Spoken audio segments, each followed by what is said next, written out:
messieurs, chers téléspectateurs, bonsoir et bienvenue dans Opportunité. Je suis très heureuse de vous retrouver au compte de ce nouveau numéro d'Opportunité pour lequel, à travers Immersion, je vais vous amener à la rentrée de Kaloum dans une institution binationale qui a un fonctionnement assez particulier. Je parle bien sûr du Centre culturel franco-guinéen dont on a le plaisir de recevoir ici sur ce plateau l'actuel directeur général à la personne de M. Dominique Maillanchon, avec qui nous allons parler de toutes les opportunités qu'il y a à saisir au sein de cette institution dont il a la lourde responsabilité de diriger. Bonjour Monsieur Dominique. Bonsoir Safiatou. Comment vous allez? Je vais très bien, Autant merci pour beaucoup moi, hein, de bonsoir. me recevoir. Tout le plaisir est pour nous. Vous êtes très élégant ce soir. Je ne serai jamais à votre hauteur, cher ami. Eh bien, en plus, très gentil, très agréable. Alors, tout à l'heure, nous allons regarder ensemble l'immersion que nous avons réalisée il y a quelques jours au Centre culturel, histoire de découvrir avec nos chers téléspectateurs ce que moi j'ai eu l'honneur de voir, tout ce qu'on fait dans ce Centre culturel-là, et revenir tout de suite après sur ce plateau pour continuer notre discussion. Donc, très chers téléspectateurs, je vous invite à suivre l'immersion et de revenir tout de suite après sur ce plateau, comme je l'annonçais tout à l'heure.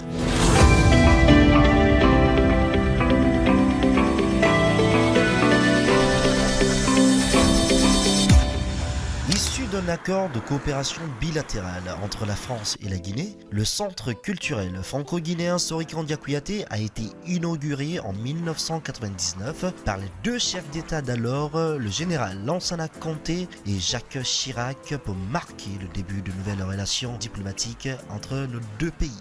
Bonjour et bienvenue au Centre culturel franco-guinéen. Donc nous avons ici l'accueil avec Aïssatou qui est là toute l'année, toute la semaine pour vous accueillir. Ici nous avons l'espace d'exposition. On est en train de monter une exposition avec le vernissage ce soir. Donc maintenant nous entrons dans les bureaux administratifs et financiers. Suivez-moi.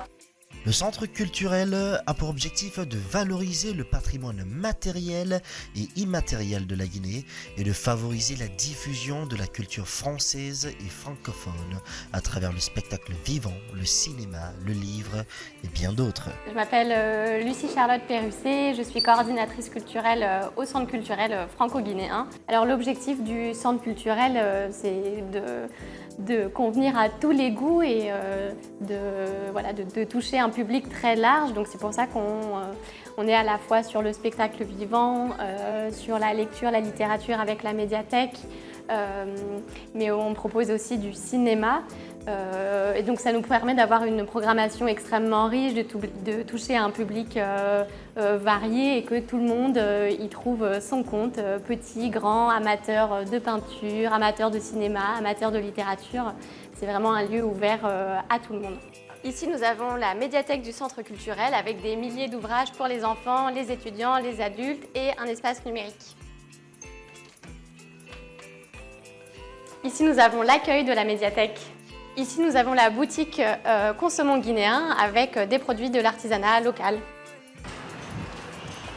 Donc nous arrivons ici à la Brasserie des Arts où on peut se restaurer, boire des verres et puis occasionnellement le jeudi, 2 fois par mois, nous avons des tapas musicales. Donc il y a un groupe qui vient se produire et puis on peut grignoter des petites choses et puis boire un verre.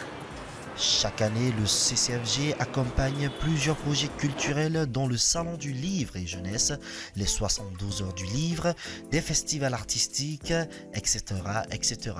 Ces accompagnements sont techniques et matériels à travers la mise à disposition de tous les espaces publics du centre culturel et financiers par le financement des projets étudiés et choisis à l'avance en fonction de leur originalité et du professionnalisme des promoteurs ainsi que des artistes. Bonjour à tous, je suis Madame Boiro Marie-Somparé, directrice adjointe du Centre culturel franco-guinéen Sorikandia Kouyaté. Je travaille en connivence avec le directeur général qui est français puisque les statuts le stipulent ainsi.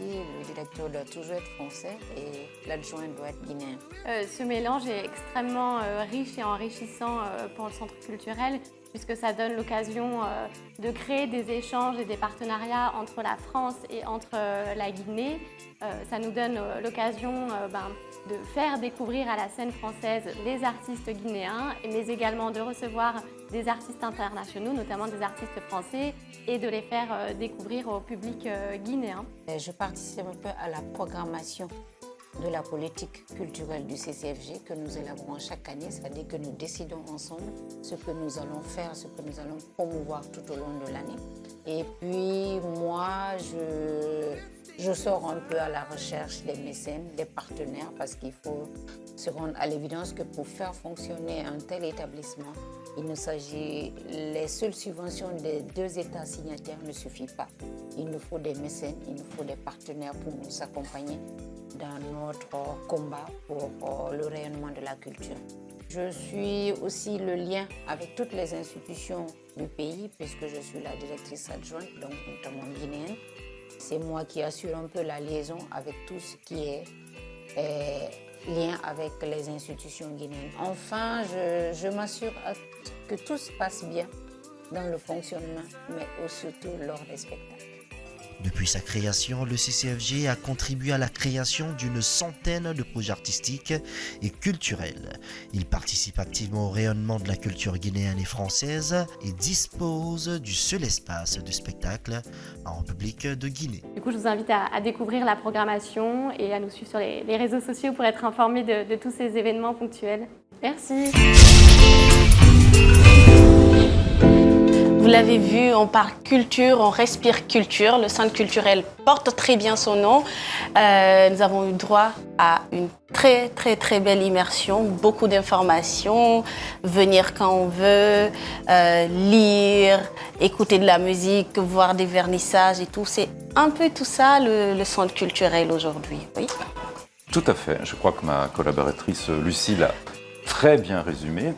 C'est une très belle immersion, en tout cas je trouve. Avant, le centre culturel n'avait pas autant de murs. Il n'y avait pas autant de murs pour la cour. Il y avait un petit muret et puis des barres de fer. Pourquoi aujourd'hui autant de murs, autant de C'est une très bonne question, un peu piège, mais c'est une très bonne question et vous êtes là pour ça, c'est normal. Alors, pourquoi?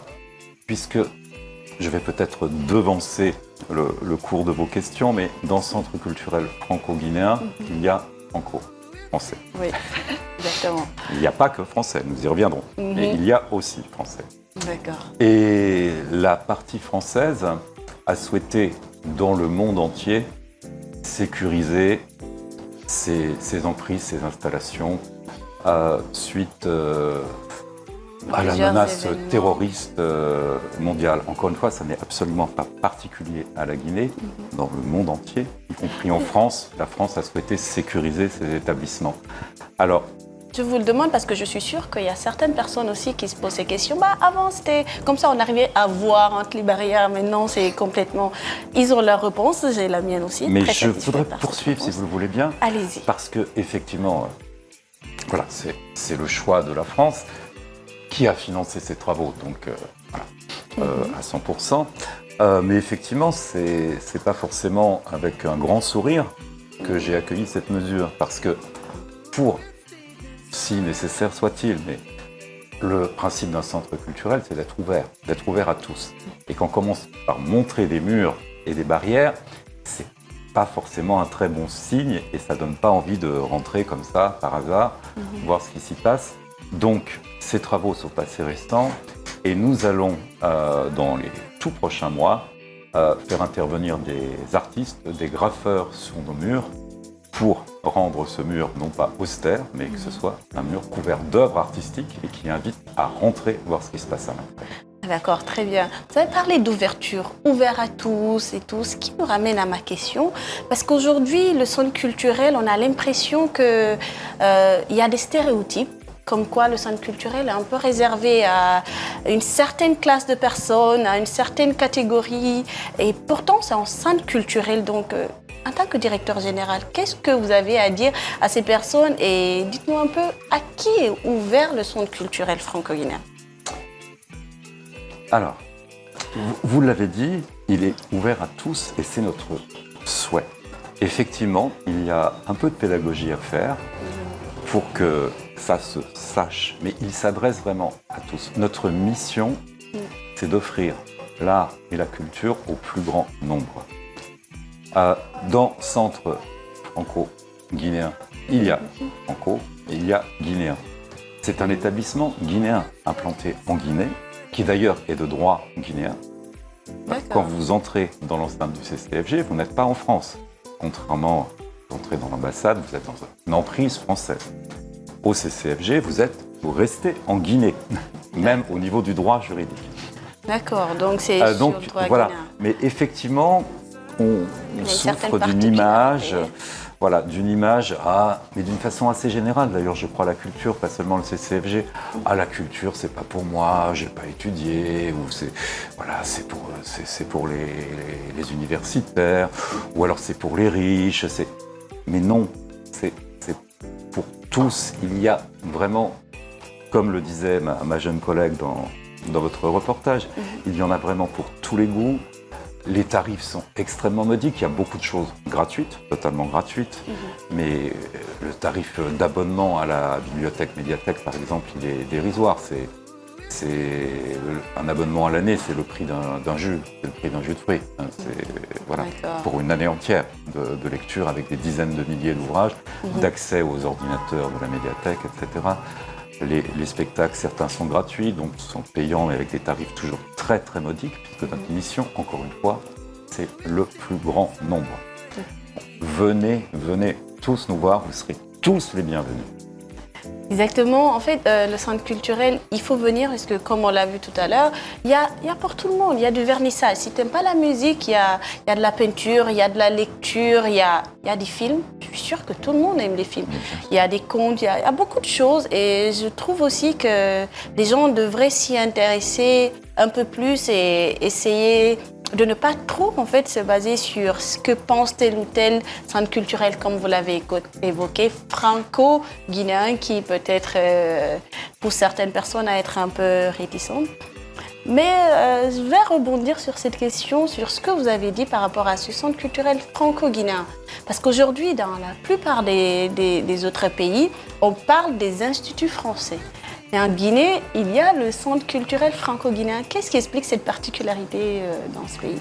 Cela s'explique par une décision, je dirais, politique en 1998, très exactement, au plus haut niveau. Les deux chefs d'État d'alors, Jacques Chirac et Lansana Conté, ont décidé de sceller la nouvelle amitié franco-guinéenne après des années un peu compliquées sur lesquelles je ne reviendrai pas, mais que tout le monde connaît. Et donc, le moyen de sceller cette nouvelle amitié, cette coopération, c'était effectivement de faire un établissement co-géré, co-tutelle, main dans la main. La France et la Guinée, main dans la main. D'où la petite plaque qu'il y a en fait à la rentrée du centre culturel qui a été mise en l'honneur pour marquer cet événement-ci. Tout à fait. D'accord. Je l'ai vu, j'ai vu ce qui était écrit et tout. Je me demandais à quelle occasion on l'a mise, si on l'a juste posée là comme ça, mais il y a son histoire derrière. Tout à fait. Dominique, cette émission parle aussi d'entrepreneuriat, on parle institution, entrepreneuriat et tout. Et tout à l'heure, nous allons suivre avec les téléspectateurs les tuyaux de l'entrepreneur qui, pour ce numéro, porte sur comment trouver une idée de projet. Donc le thème, pour être plus précis, comment trouver une idée de projet en 4 étapes. Je vous invite à regarder notre spécialiste dans la matière, Coach Caps, qui va en 2 minutes vous donner ses petites astuces pour trouver une bonne idée de projet. Regardez.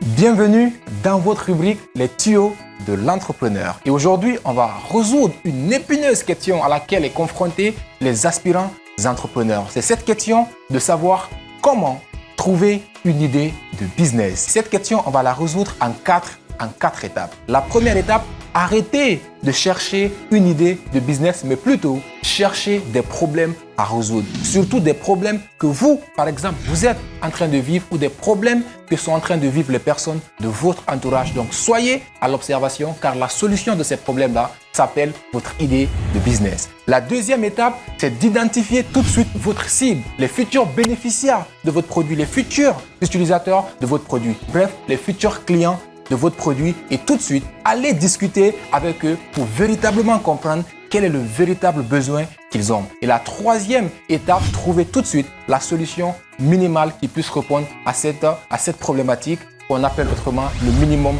viable product. Et la quatrième et dernière étape, c'est de tester cette idée, itérer, tester, itérer, jusqu'à trouver le marché idéal pour vous.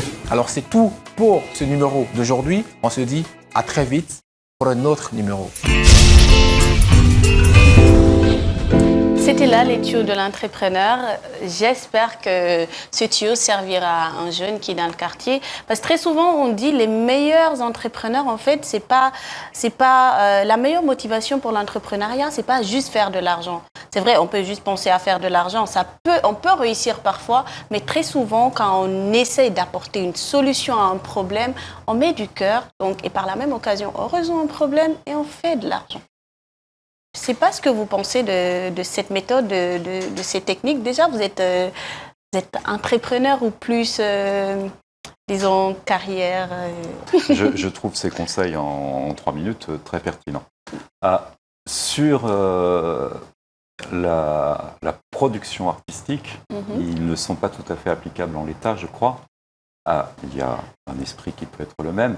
Mais je crois que ce qui doit, je rebondis sur ce que vous disiez, je crois que ce qui doit motiver la création artistique, donc motiver l'artiste ou l'opérateur culturel, c'est avant tout la passion.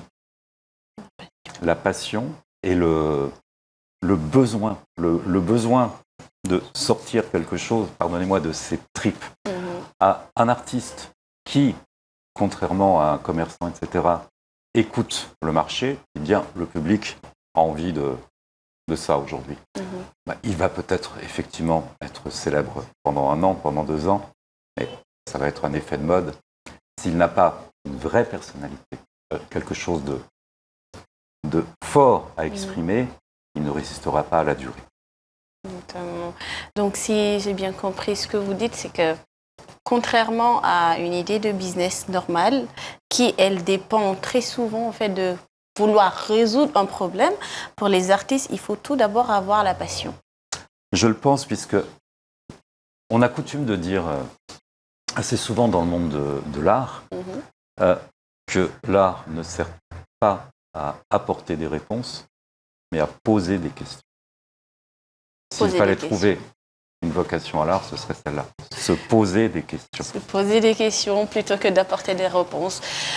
Je pense que si on se retrouve à parler de tous ces courants-là, moi, je vais me perdre à un moment. Je vais dire, OK, d'accord, bon, on va faire un exposé sur ça une autre fois. Mais revenez à vos questions. Effectivement, j'ai fait une digression. Oui, je revenais aux questions parce que je suis sûre, s'il y avait un artiste ici, il dirait oui, c'est bien beau d'avoir l'inspiration, d'avoir, comment vous l'avez appelé la passion. La passion, mais qu'est-ce qu'une passion? Ça les fonds pour développer cette passion. Ce qui va me ramener à ma question de savoir quels sont les types d'accompagnement qu'on fait au CCFG. Comment vous accompagnez les artistes? Et est-ce que c'est que les artistes vous accompagnez ou si vous accompagnez d'autres personnes? Alors, c'est une très bonne question, encore une fois, puisqu'effectivement, je dirais que notre mission est double au CCFG. Elle est envers le public, ou je dirais même les publics, les plus divers, les enfants, etc. Et envers les artistes, les créateurs. Pour ce qui est des artistes, nous les accompagnons de différentes manières, quelquefois simplement en les programmant, c'est-à-dire en proposant un spectacle d'un musicien, d'une troupe de théâtre, etc. Mais une simple programmation, finalement, c'est assez rare chez nous. Okay.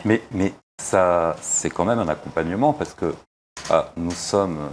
hélas, un des rares, si ce n'est pas la seule institution en Guinée, et hélas, à proposer un vrai cachet, à payer décemment. C'est-à-dire, nous achetons un spectacle et nous voulons un spectacle de qualité professionnelle. Donc, nous-mêmes, nous nous comportons en professionnels. Et vous imitez en les professionnels moyens. et Vous respectez Voilà, la on créativité, respecte. le travail Tout à fait. des artistes. Et c'est déjà une forme d'accompagnement très forte, mais le plus souvent, les spectacles que vous pouvez voir sur notre scène ne sont pas de simples programmations comme ça ponctuelles. Très souvent, c'est une création qu'on a accompagnée pendant des semaines, voire des mois, où D'accord. le spectacle a été répété chez nous, créé chez nous, avec l'aide de nos techniciens, lumière et son, avec la mise à disposition du théâtre en ordre de marche, avec éventuellement des conseils, un accompagnement, etc. Et bien sûr, dans ce cas-là aussi, un accompagnement financier plus substantiel, où on devient aussi coproducteur et pas seulement programmateur. Ok, d'accord. Donc, le centre culturel, au-delà de programmer, accompagne les artistes. Et c'est très bien d'accompagner les artistes et de respecter ce qu'ils font, parce que je pense qu'il y a un problème qui se pose en Guinée, c'est que on sous-estime un peu le travail des artistes. On ne les met pas à leur vraie valeur, on ne leur donne pas leur vraie valeur. Parce que pour moi, respecter le travail d'un artiste, c'est payer le cachet qu'il doit, c'est respecter le temps qu'il fait à imaginer, à créer. Et c'est ce qui lui permet à lui, de vivre, d'élargir son art, de se mettre bien. Parce que franchement, avoir la créativité et avoir des problèmes en même temps, je pense que l'un va prendre le dessus sur l'autre. Alors, je suis presque d'accord avec vous, cher ami. Presque, ok. Presque. On s'améliore, parce que tout à l'heure, c'était presque pas presque, mais là, au moins, Non, c'est j'irais presque. même jusqu'à dire, je suis d'accord avec vous, mais j'ajouterais quelque chose. Dites-moi, oui. Effectivement, il faut les moyens de créer, mais il y a deux autres préalables, ou du moins, qui doivent se passer en même temps. C'est le talent. Osons le dire, tout le monde n'a pas du talent. Voilà. Il faut le reconnaître. Et je veux dire, c'est vrai pour les artistes aussi. Il y a je ne nommerai personne, mais il y a des artistes ou des compagnies de théâtre, etc., avec qui aujourd'hui le CCFG ne veut pas travailler parce qu'ils n'ont pas le niveau d'exigence que nous souhaitons. Nous souhaitons montrer le meilleur au CCFG. Il y en a qui n'en sont pas encore là, ou il y en a peut-être, je vais taquiner un peu, qui n'en seront jamais là. Il y a certains artistes qui n'ont pas de talent, mais c'est vrai dans tous les pays, pas seulement en Guinée.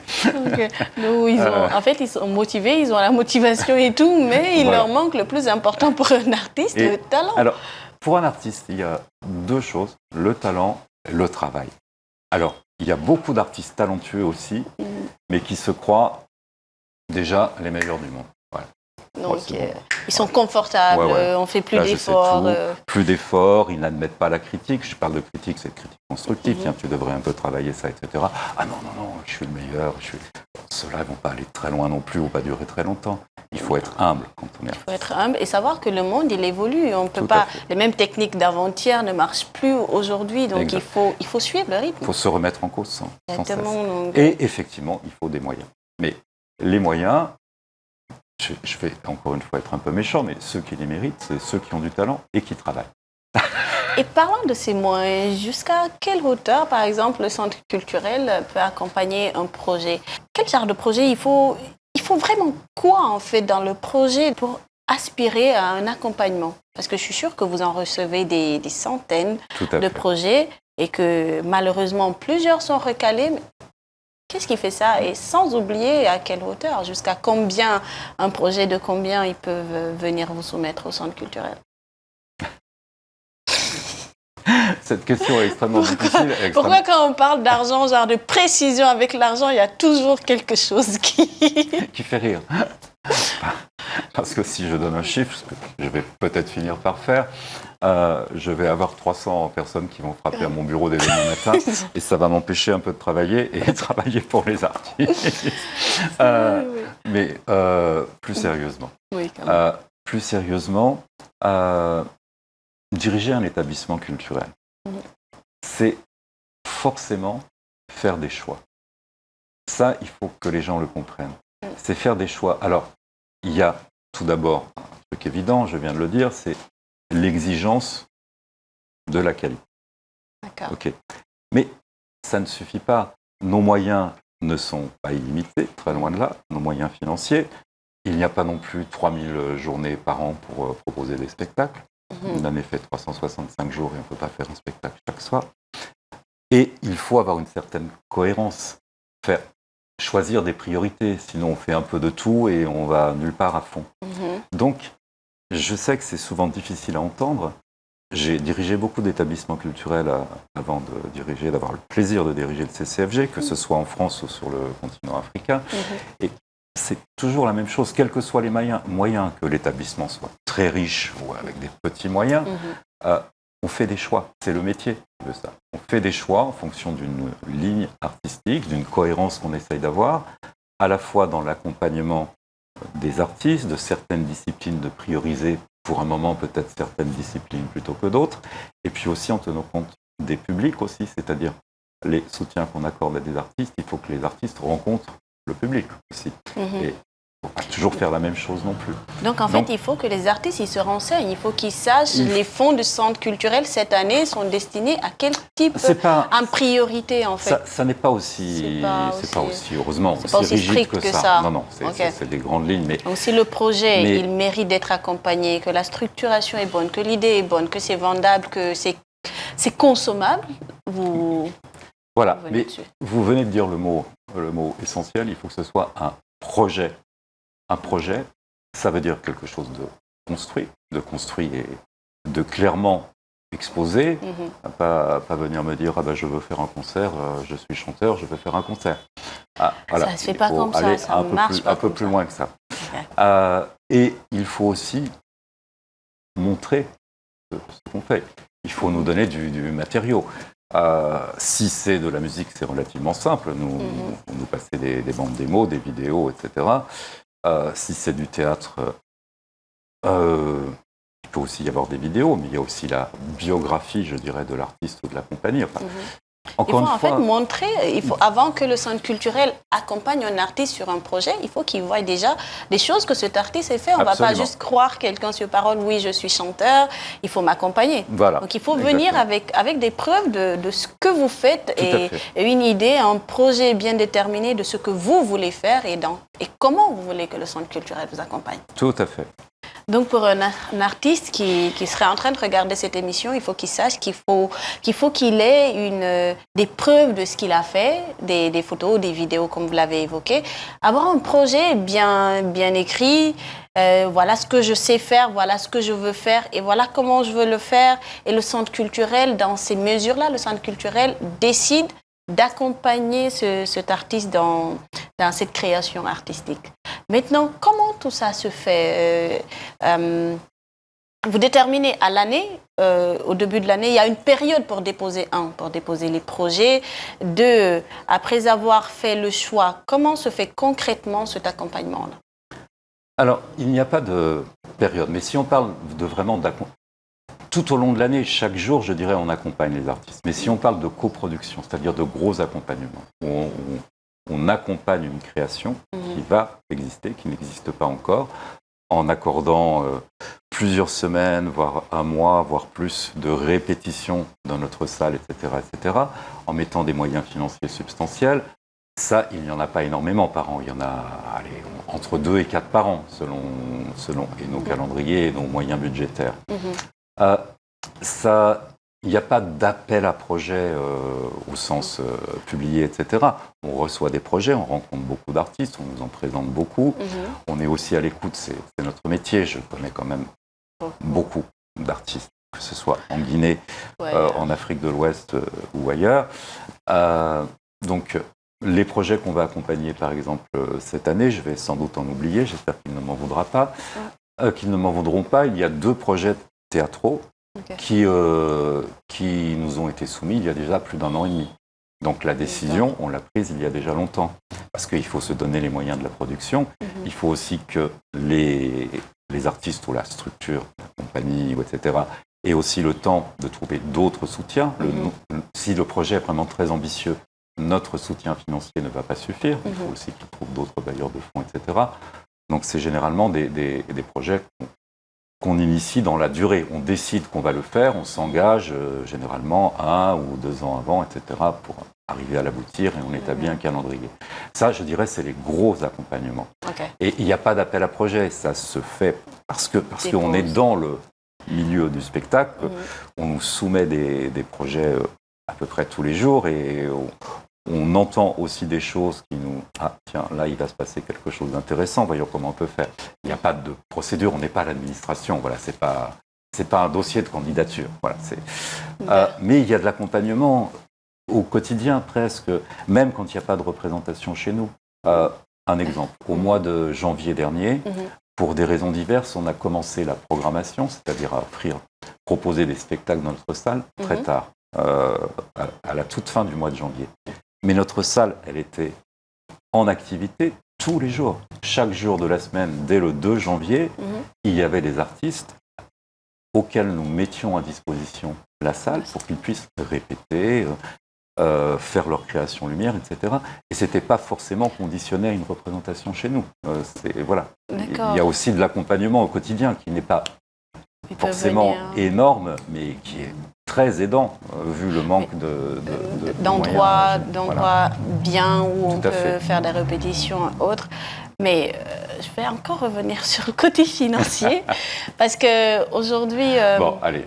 Vous savez, côté répétition, c'est très bien d'avoir un espace où on peut répéter et tout, mais quand on a une création artistique, on veut de l'argent, on veut des moyens techniques, des moyens financiers. Il faut, par exemple, je dis tout bêtement, une émission comme la mienne, qui est quand même assez technique et autre, on a besoin de moyens, de techniciens, on a besoin de cadreurs, de monteurs, de lumière, de caméras, de tout ça. Et je suppose aussi que pour une création artistique, c'est un peu comme ça. Donc quand l'artiste, il a son projet et tout, concrètement, le centre culturel décide de prendre la salle en charge, il décide de financer la venue, s'il y a des artistes qui doivent se déplacer pour venir.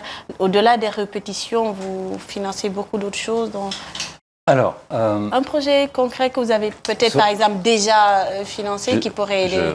Cher Safiatou, je vais vous donner un chiffre, sinon vous ne me laisserez jamais quitter votre studio, je le vois. Je veux bien avoir un chiffre pour qu'ils entendent et qu'ils... Nos plus gros accompagnements, mais encore une fois, qui sont très rares sur des projets où il y en a, je le dis, de 2 à 4 par an, et 4 encore, je ne suis pas sûr que ça ait eu lieu, 3 plutôt, 2 à 3 par an.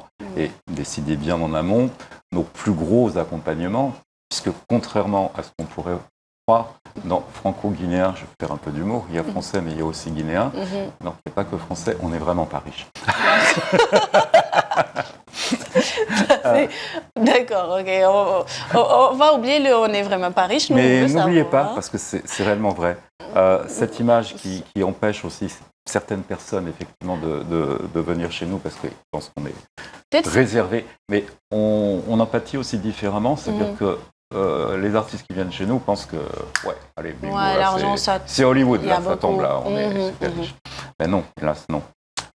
Donc nos plus gros accompagnements, je vais essayer de ne pas me tromper parce que sur les grosses sommes, je me trompe souvent avec les francs guinéens.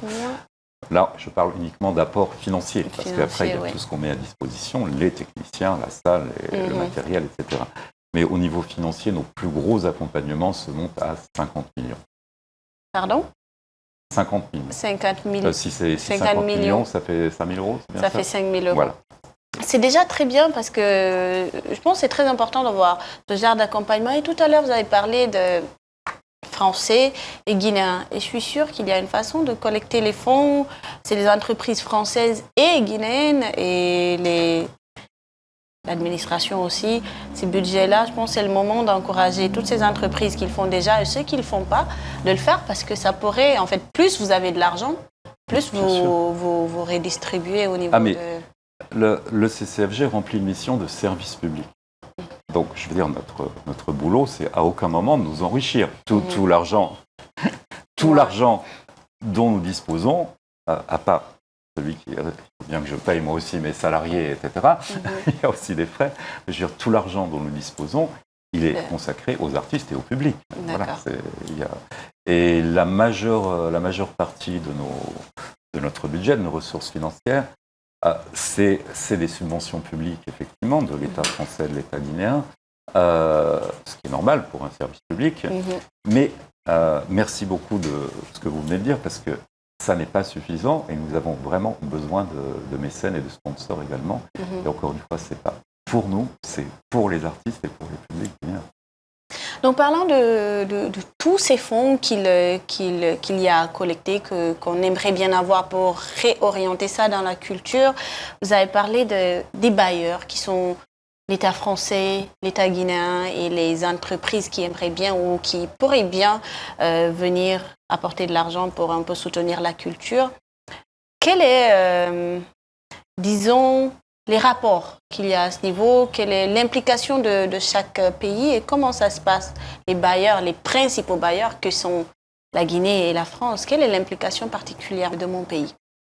Alors, ces principaux bailleurs, on les appelle dans le jargon administrativo-politique les tutelles. Les tutelles. Moi, en tant que directeur du CCFG, je rends des comptes à mes 2 tutelles. Okay. L'ambassade de France à Conakry, qui représente l'État français, et le ministère en charge de la culture, aujourd'hui le ministre de la Culture, du Tourisme et de l'Artisanat, pour la partie guinéenne. Ce sont mes 2 tutelles, la France et la Guinée. Je ne répondrai pas pour des questions que j'espère vous comprendrez et vos spectateurs comprendront avec des chiffres très précis. Ce que je puis dire, puisque vous m'avez parlé de votre pays, à notre sens, et je ne vais choquer personne, même pas Monsieur le ministre de la Culture, puisque je lui ai déjà tenu ses propos, il le sait et je crois qu'il en convient lui-même, le soutien de l'État guinéen depuis la création du CCFG n'est vraiment pas suffisant. L'essentiel repose sur l'État français et ça n'est juste pas normal. Là, je ne parle pas en tant que Français, je parle en tant que directeur d'un établissement binational. Mais effectivement, en termes de ressources, ce côté binational ne se ressent pas ressentir beaucoup. Ou pas assez en tout cas. Et ça devrait, je pense que espérons que ça tombe dans de bonnes oreilles et que l'État s'implique plus. Mais je suis sûre que exactement, on est dans une dynamique où on donne un peu plus de poids à la culture parce qu'avant, on n'était pas sans savoir que c'était culture et sport. Et je pense que le côté sport prenait beaucoup trop de place à ce ministère. Mais heureusement que maintenant, je pense que l'État a compris que maintenant, c'est un ministère qui est dédié à la culture et à notre patrimoine historique. Donc, naturellement, je suis très certaine que cette implication, elle se fera plus ressentir les mois, les années à venir. Maintenant, Monsieur Dominique, je pense que moi, je vais tourner à 360 degrés. Moi aussi. Mais bon, mais là, je parle pas. Tourner peut-être à 360 degrés, c'est trop dire, parce qu'on est en train de parler culture, donc on parle forcément d'inspiration. Ce que moi, je vais vous demander ici, c'est pour vous, c'est quoi une inspiration? Et je ne parle pas de l'inspiration artistique, mais qu'est-ce qui peut inspirer? C'est quoi une inspiration pour vous? Fichtre, comme on dit en vieux français. Fichtre. Une inspiration. Quand on parle d'inspiration, c'est quoi? Il y a l'inspiration de l'artiste, de la caricature de l'artiste, on va dire, de l'écrivain devant la page blanche et qui soudain a une inspiration à l'été qui lui vient. Mais effectivement, je pense que c'est pas de ça dont nous voulons parler ce soir. L'inspiration, c'est l'exemple, ou du moins la personne ou l'action, mais c'est souvent une personnalité inspirante. On se dit, mais purée, celui-là ou celle-là, ouais. C'est quelque chose. C'est quelqu'un, et il faudrait peut-être que moi, je me pose des questions et que j'essaie très modestement d'aller vers là où cette personne Donc a pu pour aller. moi, aujourd'hui, inspiration, c'est Safi Emma Diakité. Et je vous propose de l'écouter dans Inspiration.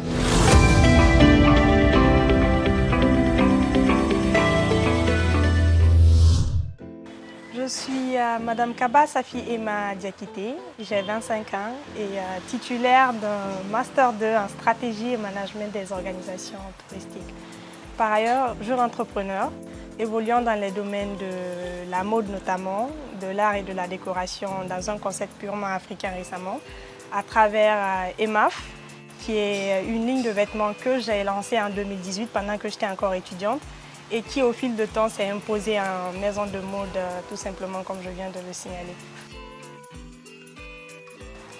Je me vois plutôt comme une jeune entrepreneur, femme, passionnée de mode, très passionnée, si je peux me qualifier comme ça, et qui surtout a une vision en laquelle elle croit fortement et se donne d'ailleurs les moyens d'arriver au bout de ses objectifs.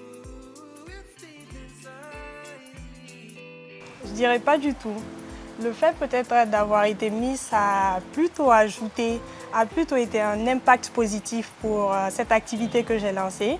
Mais ma passion pour la mode elle date de très longtemps, je dirais depuis ma jeune enfance, où je passais tout mon temps à découper des modèles sur des papiers. J'ai encore des albums que je conserve depuis l'âge de 6 ans, 7 ans, quand j'ai commencé. Donc tout est parti de là. Moi, je n'ai pas du tout voulu travailler pour quelqu'un. Et mon projet, là, pour moi, je le voyais plus grand. Je me disais finir de grandes études, commencer à travailler dans de grandes entreprises, trouver le maximum de fonds pour commencer grand, en fait, avec un showroom directement. Mais de là, je me suis dit, je ne suis pas obligée de passer par cette étape-là. Je peux tout de même, avec l'avenue du digital, me lancer, commencer petit par le bas de l'échelle et observer ce parcours grandir au fil des années. Donc c'est ce qui a été fait. J'ai commencé à lancer la ligne de vêtements en 2018 sur Facebook. Les gens ont beaucoup apprécié. Je me suis améliorée, j'ai apporté des innovations. Plus le temps passait, je faisais pas mal de défilés dans une dizaine de villes au Maroc. Je saisissais en fait toutes les opportunités qui se présentaient à moi pour faire connaître ce que je faisais. Ça non. Ça non, parce que je m'y étais déjà préparée psychologiquement. Je me suis dit qu'en commençant, déjà quand on commence grand, il y a des difficultés qui se posent sur le chemin. À plus forte raison, commencer petit pour aller rejoindre le haut de l'échelle. Je me suis dit que j'étais déjà préparée à ça. Je me suis dit que sans doute j'allais rencontrer plusieurs obstacles et que ces obstacles, moi je ne les voyais pas comme ça. Je les voyais plutôt comme des expériences positives qui me permettront dans un futur proche, dans 5 ans, dans 10 ans, de les éviter en fait, d'être plus forte, d'être plus mûre dans le domaine et de me permettre d'aller justement de l'avant.